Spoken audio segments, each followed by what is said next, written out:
प्रधानमंत्री का काफिला अब अंदर पहुंच चुका है। जल्दी से अगर 2-3 लाइनों में आप कहिए कि भगवान राम किस बात के चरितार्थ हैं, क्या सिखाते हैं वो देश को, सुधांशु जी? भगवान राम का पूरा जीवन परिवार से लेके और समाज और देश तक यह संदेश देता है कि आज ये बताइए पूरी दुनिया में एक क्लैश ऑफ सिविलाइजेशन है ना, उस क्लैश ऑफ सिविलाइजेशन में कोहेरेंस का मैसेज कौन देता है कि हम साथ में रह सकते हैं? तो भगवान राम ने युद्ध में जीतने के बाद न बाली के साम्राज्य को मिलाया न रावण के साम्राज्य को मिलाया, यानी किसी को हड़पने का कोई लक्ष्य नहीं है। और यह भी नहीं कहा कि वहां कोई अपना प्रतिनिधि नियुक्त कर दिया, उन्होंने कहा अपने अपने धर्म का पालन करो। तो मुझे लगता है इस समय पूरी दुनिया में जो लड़ाई है उसका समाधान यदि दिखेगा तो भगवान राम के उसी आदर्श में दिखेगा कि सब नर करें परस्पर प्रीति, चलहि स्वधर्म निरत श्रुत नीति।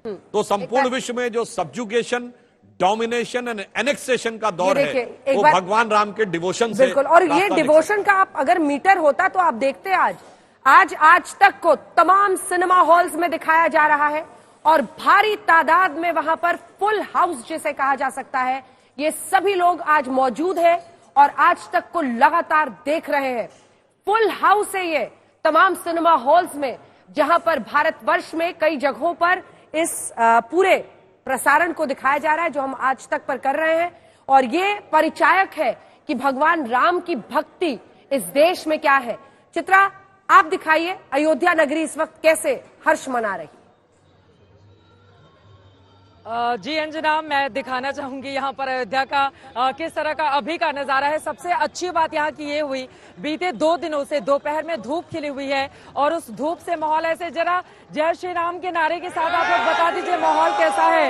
यहाँ पर लोग देखिए बहुत इंतजार में है, चूंकि वीवीआईपी मूवमेंट होने की वजह से लोगों को रोक कर रखा गया है। थोड़ा सा किनारे हो जाएं, जहां तक दूर दूर तक आप नजर दौड़ाएंगे सड़क के किनारे किनारे पूरी अयोध्या नगरी जो इसी तरह से सजी हुई है और यहाँ पर फूलों से इसी तरह से सजा कर रखा गया है। दोनों ही तरफ लोगों का भारी जमावड़ा है जो इस इंतजार में है कि अगर प्रधानमंत्री इधर से कभी भी होकर गुजरेंगे तो उनका कम से कम एक बार दर्शन हो जाए।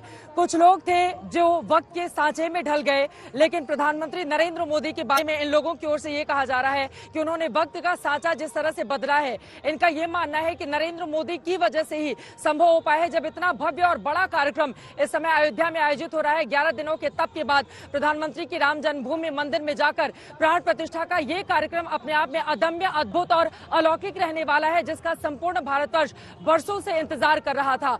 पीछे तक जहां तक आप पैदल होते भी चली जाएंगे, हर तरफ आप यही पाएंगे कि राम में पूरा का पूरा नजारा है। अयोध्या नगरी सजी हुई है। सूर्यवंशी श्री राम, हालांकि उनके पूरे 14 वर्षों के वनवास के जीवन को देखा जाए, उनका जीवन किस तरह से कष्टकारी रहा था और बिल्कुल उसी तरह से मंदिर के निर्माण में भी न जाने कितने उतार चढ़ाव सदियों से आते हुए चले गए। लेकिन 500 सालों के बाद जब इतिहास को बनते हुए हम सब अपनी आंखों के सामने इस वक्त देख रहे हैं, मंगल भवन अमंगल हारी, द्रवहु सुदशरथ अजर बिराही, राम सिया राम जय जय राम के इस समय यहाँ पर इन पंक्तियों के साथ उद्घोष हो रहा है।